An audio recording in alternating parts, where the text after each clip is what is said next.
Hello दोस्तों। तो चलिए आज का वीडियो स्टार्ट करते हैं। उससे पहले आपसे रिक्वेस्ट है कि अगर अभी तक आपने चैनल को सब्सक्राइब नहीं किया है तो प्लीज़ चैनल को सब्सक्राइब कर लीजिए और साथ ही वीडियोस को भी ज़्यादा से ज़्यादा लाइक और शेयर करिए। चलिए क्वेश्चन देख लेते हैं।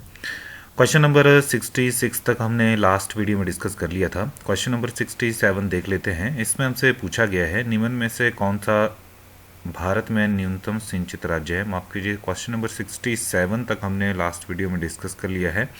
इसमें जो लीस्ट इरिगेटेड स्टेट थी वो मिजोरम थी और जो मोस्ट इरिगेटेड स्टेट थी वो हमने कल पढ़ा था उत्तर प्रदेश थी। ऑप्शन ए था उसके लिए मोस्ट इरिगेटेड स्टेट। तो 67 का डी राइट ऑप्शन था। चलिए नेक्स्ट देखते हैं 68। भारत में सर्वाधिक गेहूं उत्पादक राज्य है। तो 4 ऑप्शन दिए गए हैं आपके पास।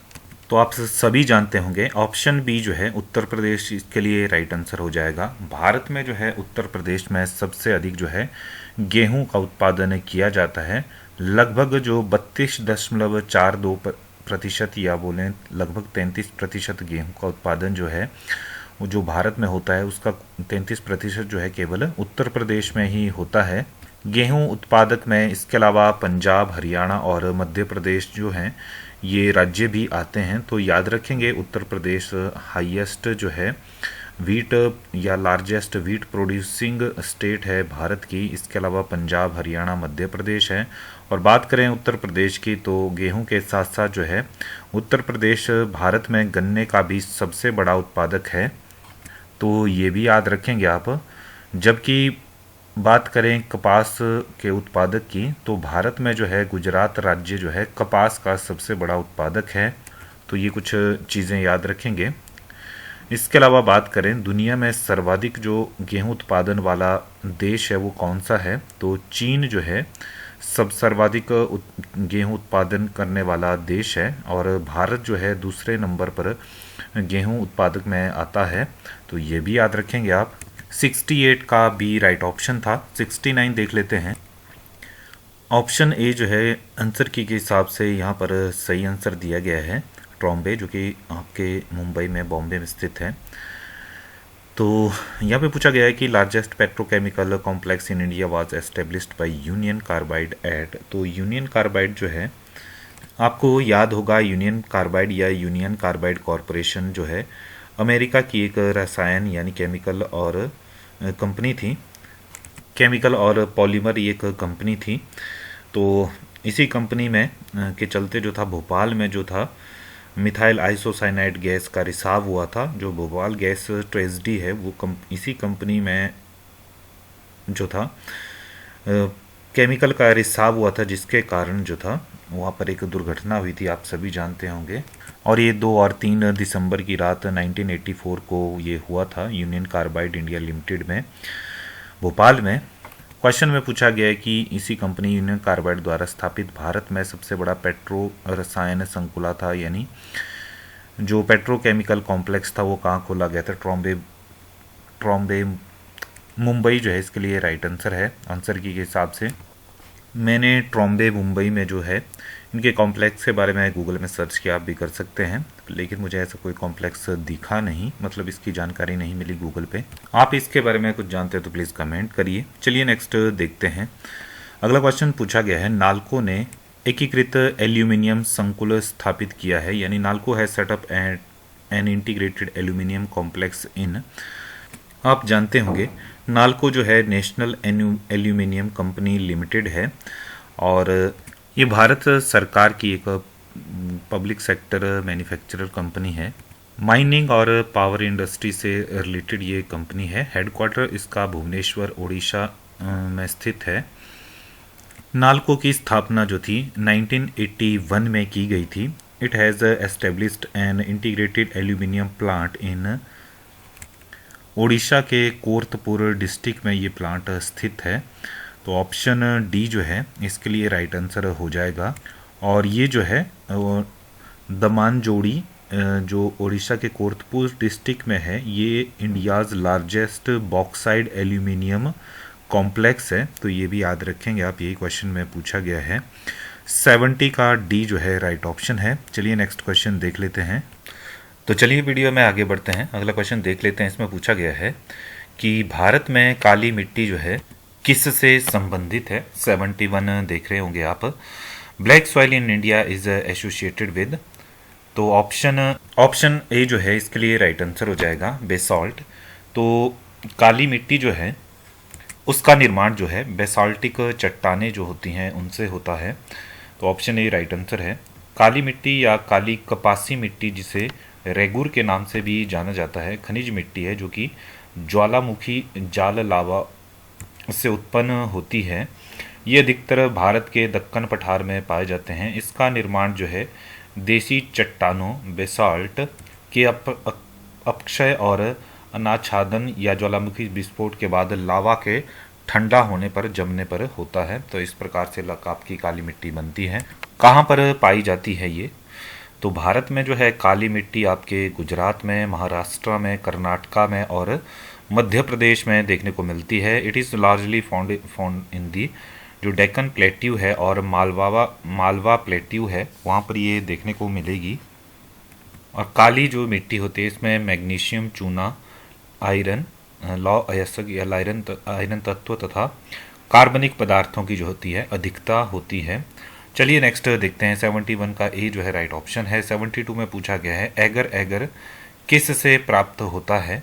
72 के लिए सी राइट ऑप्शन है, समुद्री शैवाल या सी वीड। तो सी वीड जो शैवाल होता है जो समुद्र में, वहाँ से प्राप्त होता है आपका एगर एगर या आगर आगर इसको बोल सकते हैं हम।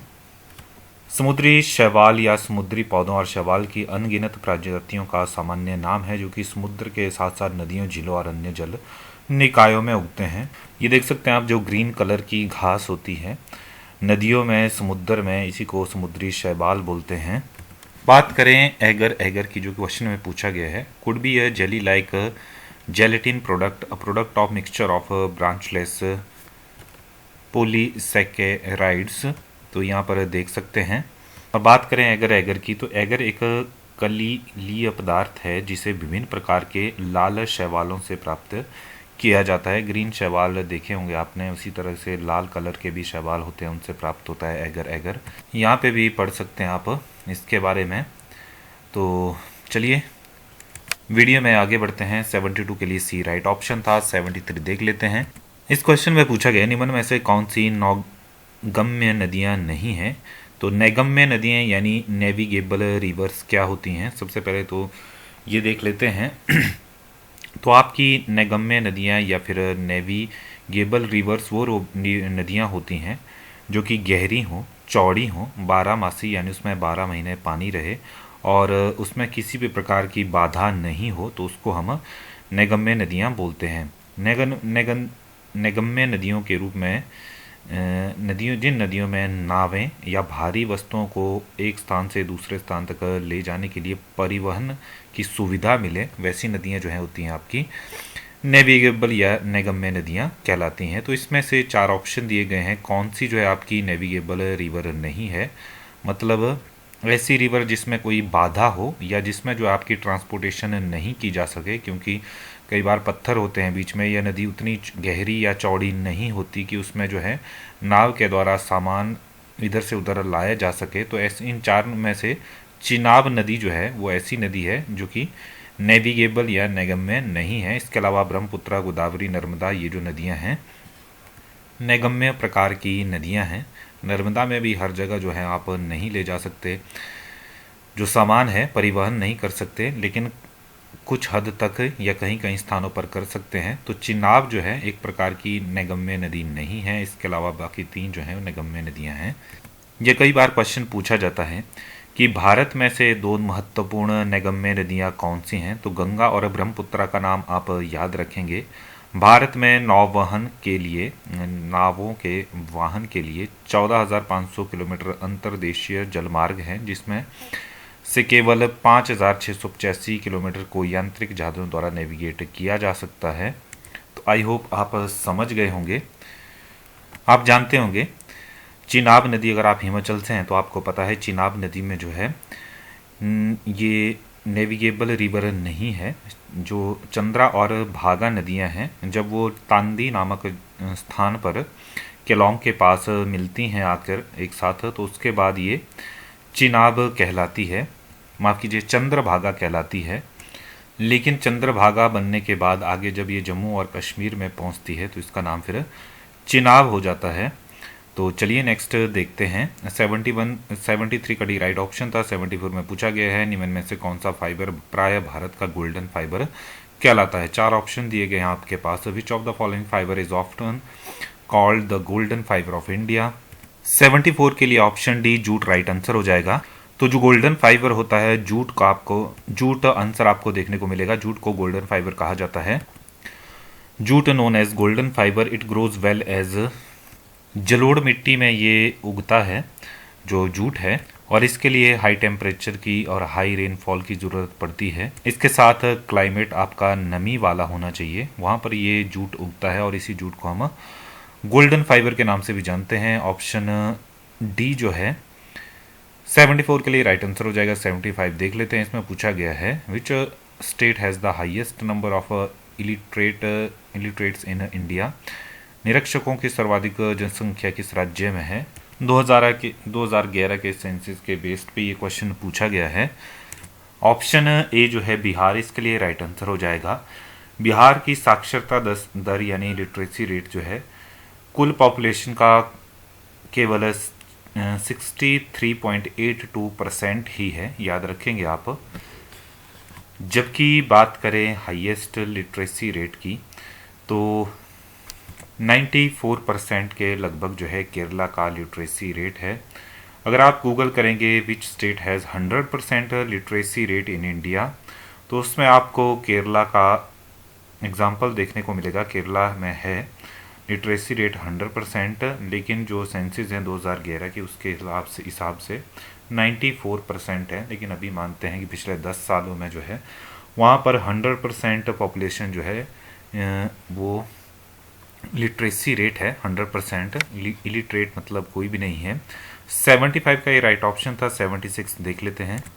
निम्न में से कौन सा प्रभावी कारक है जिसके कारण जो है प्रवासन होता है, यानी किसकी वजह से, कौन सा पुल फैक्टर है जिसकी वजह से माइग्रेशन होता है, यानी एक जगह से दूसरी जगह जो है लोग जाते हैं। तो अनएम्प्लॉयमेंट के कारण जो है ये माइग्रेशन होता है, पुल फैक्टर है अनएम्प्लॉयमेंट यानी बेरोजगारी। इसके अलावा आप ये बोल सकते हैं पुल फैक्टर होता है बेटर अपॉर्चुनिटीज़ के लिए, या फिर बेटर हेल्थ सर्विसेज मिले उसके लिए भी, और हायर वेजेस मिले, ये भी इसके साथ जो है पुल फैक्टर हैं माइग्रेशन के। जनरली माइग्रेशन जो गांव से शहरों में होती है। चलिए नेक्स्ट क्वेश्चन देख लेते हैं। इसमें पूछा गया है भारत के मंच पर अंत में प्रकट होने वाला धर्म निम्न में से कौन सा था। तो 4 धर्मों के नाम दिए गए हैं। Which of the following religion is the last to appear in this scene of India. Option D जो है सिखिज्म या सिख धर्म, इसके लिए राइट आंसर है। क्योंकि आप सभी जानते होंगे सिख धर्म की स्थापना जो थी वो गुरु नानक देव जी ने की थी, जो कि सिखों के पहले गुरु थे, और ये 15वीं सदी में जो है की गई थी। तो इसके बाद ही सिख धर्म पनपा था। भारत में जो है सिखों की प्रतिशतता वो लगभग 1.7% है। बात करें इस्लाम धर्म की, इस्लाम धर्म जो है भारत में सबसे पहले 7वीं शताब्दी में आया माना जाता है। तो 7वीं शताब्दी में जब दक्षिण भारत के मालाबार कोस्ट में अरब जो है पहली बार पहुंचे थे, तो इसके बाद ही उन्होंने भारत में बसना शुरू किया और फिर यहाँ पर इस्लाम धर्म आया। तो 7वीं शताब्दी आप बता सकते हैं इस्लाम की, 15वीं शताब्दी आप सिख की बता सकते हैं। बुद्धिज़्म की बात करें बौद्ध धर्म की, तो बौद्ध धर्म का जन्म जो है ईसा पूर्व 6वीं शताब्दी में हुआ था ऐसा माना जाता है। तो एक तरह से 2000 साल ये, लगभग 2200 साल ये हुए, और 600 साल और लगभग 2800 साल लगभग पुराना है आपका बौद्ध धर्म। 600 साल 700 साल पुराना इस्लाम, और 1500 माफ़ कीजिए 7वीं सदी में आया था आपका इस्लाम, और 15वीं सदी में सिख धर्म आया था। चलिए नेक्स्ट देखते हैं। 77 का डी राइट ऑप्शन है। 6वीं शताब्दी ईसा पूर्व, इसलिए मैं बोल रहा हूँ बुद्धिज़्म, क्योंकि अगर आप पढ़ेंगे तो बुद्ध का जन्म जो था 623 ईस्वी बीसी में, ईस्वी पूर्व जो था लुम्बिनी नामक स्थान पर हुआ था। तो उस हिसाब से अगर हम देखें तो बौद्ध धर्म सबसे पुराना है, इसके बाद इस्लाम और फिर सिख। हिंदू धर्म की बात करें तो सनातन धर्म जो है वो सबसे पुराना धर्म माना जाता है। तो ईयर्स में तो डिफाइन करना मुश्किल हो जाएगा।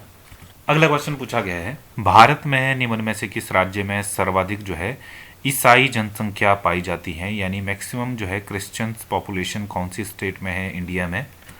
तो बात करें जो 4 ऑप्शन दिए गए हैं उसमें केरला में जो है सबसे अधिक जो है ईसाई जनसंख्या पाई जाती है। बात करें केरला की, तो केरला की जो जनसंख्या है उसकी आबादी का लगभग 18.38% पॉपुलेशन जो है वो केरल में है इनकी। दूसरे नंबर पर आता है तमिलनाडु, जहां इनकी 6.12% पॉपुलेशन जो है वो ईसाइयों की है। तीसरे नंबर पर मेघालय आता है, जहां उनकी जनसंख्या जो है लगभग 22 लाख है, और जो कि वहाँ की कुल आबादी जो है मेघालय की वहाँ का लगभग 74.5% है, यानी 74.59%। परसेंटेज के हिसाब से देखें तो सबसे अधिक पॉपुलेशन जो है मेघालय में पाई जाती है क्रिश्चियंस की, और फिगर्स में देखें तो 61 लाख के लगभग जो है केरल में सबसे ज़्यादा पॉपुलेशन है ईसाइयों की, और परसेंटेज में जबकि ये सिर्फ 18.38% ही है, लेकिन 61 लाख काफ़ी अच्छा फिगर है, काफ़ी ज़्यादा है। और मेघालय में तो कुल आबादी का लगभग 74.59 यानी लगभग 75% पॉपुलेशन जो है क्रिश्चियंस हैं। चलिए नेक्स्ट देखते हैं, 78 का सी जो है राइट ऑप्शन है। नेक्स्ट क्वेश्चन 79 पूछा गया है, the increasing concentration of carbon dioxide into the air causes. तो हवा में कार्बन डाइऑक्साइड की बढ़ती सांद्रता के कारण क्या होता है। तो ग्लोबल वार्मिंग ऑप्शन ए जो है इसके लिए राइट आंसर है। तो आपको पता है जब वायुमंडल में कार्बन डाइऑक्साइड बढ़ जाती है तो उसके कारण जो है ग्लोबल वार्मिंग होती है। तो 79 के लिए ऑप्शन ए राइट आंसर है। नेक्स्ट देख लेते हैं 80। इसमें पूछा गया है, तो इसमें पूछा गया है भस्मीकरण जो है ये तरीका बताया गया है कचरे के निपटान की उत्तम पद्धति है। तो भस्मीकरण में यानी इंसिनरेशन या भस्मीकरण जो है एक उत्तम पद्धति है। तो इंसिनरेशन में क्या होता है, incineration is the process of burning hazardous material at temperature high enough to destroy contaminants. तो इसके फिर अलग वो भी हैं कि जो पॉल्यूशन होता है इससे, लेकिन लैंडफिल में ओपनली फेंकने से तो अच्छा है कि इंसिनरेशन द्वारा जो है इसका निपटारा किया जाए। और ख़ासकर जो कि बायोडिग्रेडेबल आइटम्स हैं जो कि हेल्थ केयर या हॉस्पिटल से निकलती हैं उनका तो फिर भस्मीकरण ही या इंसिनरेशन ही जो है एक उपचार होता है, क्योंकि आप इसको इधर उधर नहीं फेंक सकते हैं। बाकी कचरे की बात करें तो रिसाइकलिंग उसके लिए एक अच्छा तरीका है, लेकिन वो डिपेंड करता है आप रिसाइकल कर पाते हैं या नहीं। चलिए नेक्स्ट देखते हैं 80 के लिए डी राइट ऑप्शन है। जेट धाराएं जो हैं बहती हैं वेस्ट टू ईस्ट यानी पश्चिम से पूर्व की ओर। 9वीं कक्षा में ये पढ़ाया जाता है। जेट स्ट्रीम तेज हवा के बैंड हैं जो कि आमतौर पर दुनिया भर में जो है पश्चिम से पूर्व की ओर चलते हैं। ये वायुमंडल के ऊपरी स्तरों में तेज हवा के अपेक्षाकृत संकीर्ण बैंड होते हैं।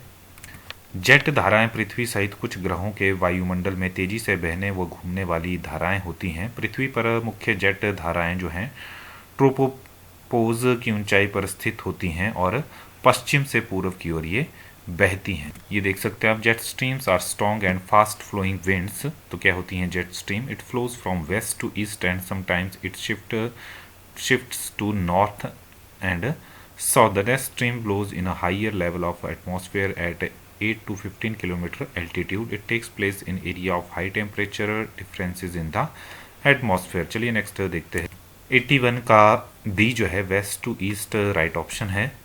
नेक्स्ट क्वेश्चन पूछा गया है जो कि इस वीडियो का लास्ट क्वेश्चन भी है, ड्रिफ्ट मैदान किसकी क्रिया द्वारा बनते हैं, यानी जो ड्रिफ्ट प्लेन्स हैं वो कैसे बनते हैं, कैसे फॉर्म होते हैं। तो ग्लेशियर से याद रखेंगे आप, हिमनदों से ये जो है फॉर्म होते हैं। Drift plains are been formed by the disposition of sediments brought down by rivers. Some plains have also been formed by the action of the wind moving ice and tectonic activities when plains are formed by glaciers deposits.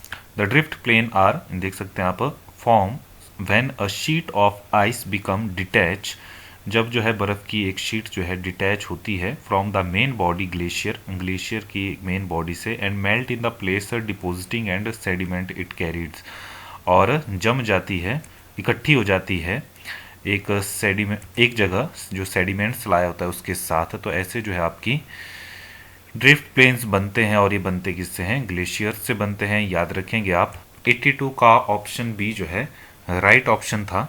Planes जो हैं, मैदान जो देखे वो अलग अलग उससे बनते हैं, जैसे अवसाद जो आता है और जो नदियों द्वारा लाया जाता है उसके कारण जो है आपके जो नॉर्मल मैदान है वो बनते हैं। बात करें ड्रिफ्ट प्लेन की, जो ग्लेशियर से बर्फ़ टूट जाती है उसके कारण ये बनते हैं। चलिए नेक्स्ट क्वेश्चंस को हम अगले वीडियो में डिस्कस करेंगे, जो अगले क्वेश्चन है।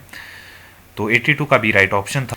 तो चलिए आज के वीडियो में इतना ही। वीडियो आपको अच्छा लगता है तो लाइक शेयर करते रहिए, साथ साथ चैनल को भी ज़रूर सब्सक्राइब करिए।